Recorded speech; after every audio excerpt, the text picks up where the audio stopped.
नमस्ते नमो विश्वशक्ते नमस्ते नमस्ते त्वया निर्मितं निर्मितं हिन्दुराष्ट्रं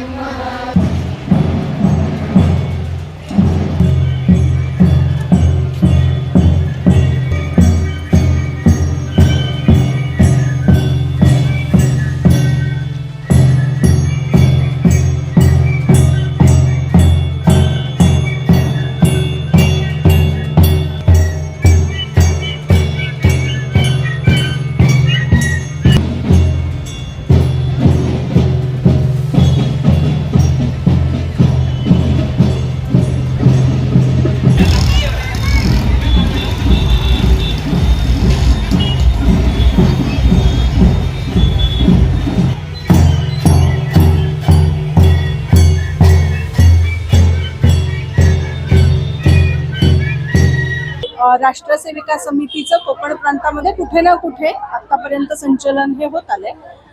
संचलन याचा अर्थ आहे की जे समितीचं मूळ काम आहे शाखा, आणि शाखेच्या माध्यमातून जे अनुशासन असतं, एकसारखेपणा असतो, तो समाजापर्यंत पोहोचवण्याचं माध्यम म्हणजे संचलन। मागच्या वर्षीपासून कोकण प्रांतांनी असा संकल्प केला की जेवढ्या जिल्ह्यांमध्ये आपलं काम आहे शाखेच्या स्वरूपामध्ये, त्या जिल्ह्यांमधून आपण संचलनं काढायची। तर आजच्या घडीला 2 वर्ष झाली हा संकल्प चालू आहे। या वर्षी 9 जिल्ह्यातून 16 ठिकाणी आपण संचलन या 4 ते 6 वेळेमध्ये 19 जानेवारीला काढली आहे।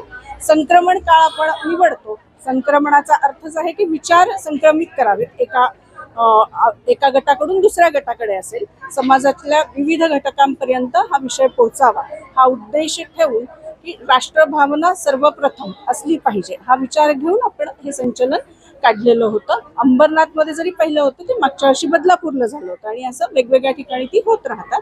आज 131 संपूर्ण गणवेशातल्या सेविकांनी संचलनामध्ये उल्हासनगर ते कर्जत पर्यंतच्या सेविकांनी याच्यामध्ये सहभाग घेतला होता। आणि राष्ट्रसेविका समिती ही खरं तर अखिल भारतीय स्तरावरची सांस्कृतिक महिला संघटन आहे, मातृशक्तीचं संघटन आहे, ज्या माध्यमातून मन आणि मनगट तयार करणं आणि त्याचा उपयोग देशासाठी कसा करता येईल याचे विचार विनिमय करणं असं प्रामुख्याने काम चालतं। त्याचाच हा दृश्य भाग, समाजामध्ये सम्मिलित होण्याचा भाग म्हणून संचलन असतं।